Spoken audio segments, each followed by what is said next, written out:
Hey, what's going on, YouTubers and fighters? This is Asama Taka here from Team T.L.P, swinging at you another video of my up-deck profiling. As you can see here, this is the Megacoloney build, another one of the decks that I play. So, let's get down to business, or better yet, start explaining. So, as you can see, the deck starts off with my grade 0, my machining grade 0, because, you know, logically, the deck that I have here is more primarily focused on a machining build. That being 4 copies of the grade 1, 4 copies of the grade 2, and sadly enough, only 2 copies of the grade 3. But see, having only 2 copies doesn't mean that I'm going to do horribly with every game that I play with only 2 copies. Because this deck is sure to support the machinings in case I don't have the cards that I need to play to follow it with the machine cards that are on the van and the rear guard. So, let's get down to business. Say for instance, in the start game, your opponent goes first, yeah? And then, you know, you take the hit of block. Your turn comes. You play your grade 1 machining, you're already swinging in for 10 by itself. That's already pretty effective and a high number by itself for a grade 1. That's how I feel, since it's a machining build. Because how I look at it is, or what I've read in Vanguard forums and numerous different places on sites, is that they say that the machining build isn't as effective as the Giraffe build. Why? Because the Giraffe build can retire cards, the grade 3 skill, and can stop cards from standing for free with no cost, the grade 2 skill. The Giraffe being in a chain ride. I'm not going to say that that's not super effective compared to the machining build, but you know, the Giraffe build has its cons too. So, you know, with the machining build, you don't really require any counterblast, which is absolutely brilliant. Because if you don't require any counterblast with the machining build, you might as well just toss in a couple of cards that do use counterblast. So say for instance late game, you haven't used a single counterblast, but you've been getting a really strong hits with maybe Lady Butterfly supported by Phantom Black for a 20k Vanguard row or rear guard row, or maybe Antlion for soul charging and supported by Phantom Black for once again a 20k row. Alright, so right in there you haven't used a single counterblast, but you've been, you know, taking damage. Then out of nowhere, bam, you got some machinings in soul. You have the grade 3. Or no, better yet, scratch that. Let's not even go to the grade 3 yet. Let's talk about the other cards first. Alright, so say for instance, you have the grade 2. You get grade locked. You can't, you get grade locked to 1 or 2. You get grade locked to 1, fine. You have a couple other grade 1 machinings in your hand, or Phantom Blacks. You ride another grade 1 machining, yeah? You're 10k, supported by Phantom Black, 18. They're forced to drop cards. No matter how you look at it, or they'll just take the damage. No matter how you try to look at it, they'll have to hope on a trigger so I can't get the next hit with a rear guard section. Alright, fair enough. But I'm still hitting in and making you drop, or making you take damage regardless. You're forced to do one or the other. And no matter how you look at it, it's still benefiting me, considering I don't have to do anything else. Then, you get grade locked to grade 2. Fine, fair enough. Now your opponent's guaranteed to take damage or drop cards. Why? Because if you ride the grade 2 again, bam, you're 12. Retire grade 1, play machining grade 1, get the power 22 to Vanguard. Bam, you're dropping cards, or they're gonna take the hit regardless. And you do your drive check, you get a critical trigger, they're assed out. They're screwed. Or to make these even worse, say for instance you just wanted to rush them down, machining row. Or, you know, a Phantom Black row, I don't know. But you have like one machining row. Use a machining rear guard row to swing into attack. They're used. Then you have the 22k machining row, Vanguard row, to swing in. You get either a critical trigger or a stand trigger. They got scared because they blocked. So now they drop cards. So because they dropped cards and didn't want to get hit, you got a critical trigger off the one drive check, applying the power to, I don't know, applying it to Vanguard. You're 27.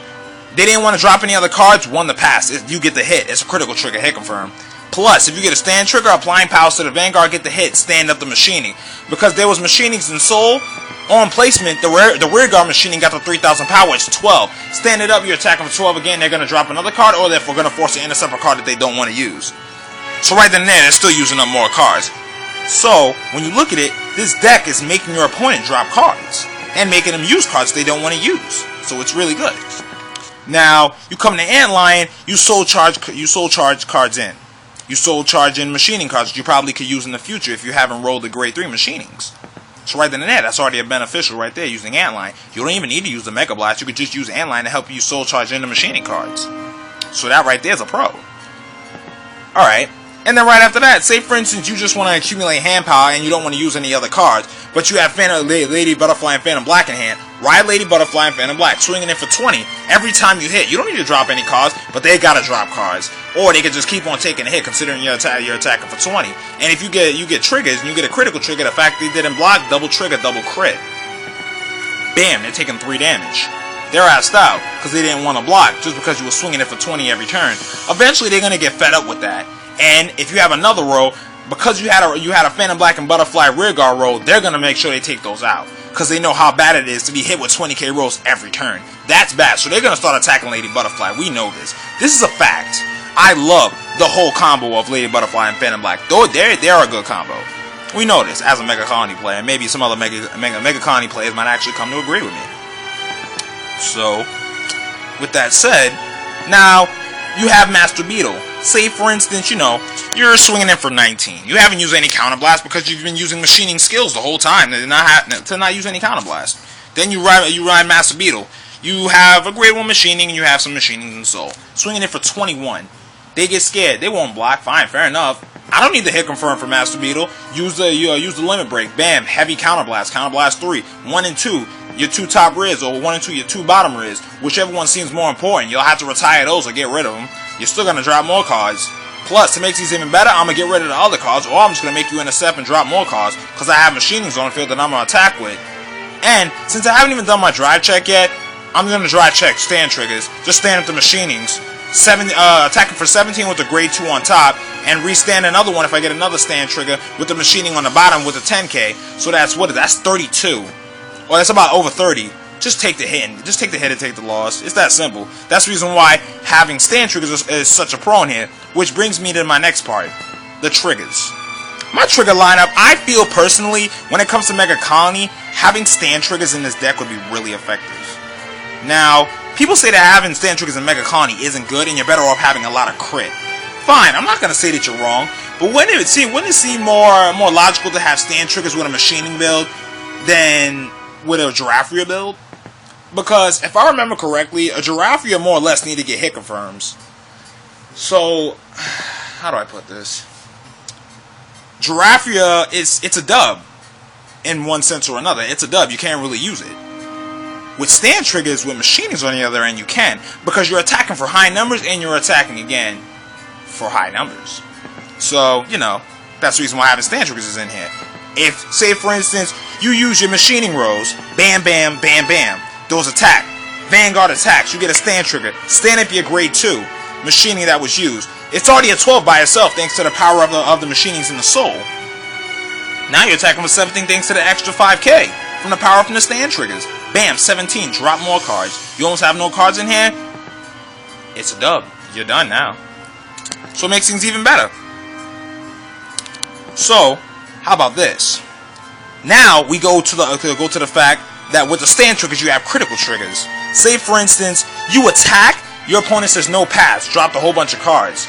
He doesn't use a PS, but he drops a whole ton of cards, yeah? 2 triggers. Stand up the machining, plus give it the power. It's 17 with the grade 2. Apply all effects. Then you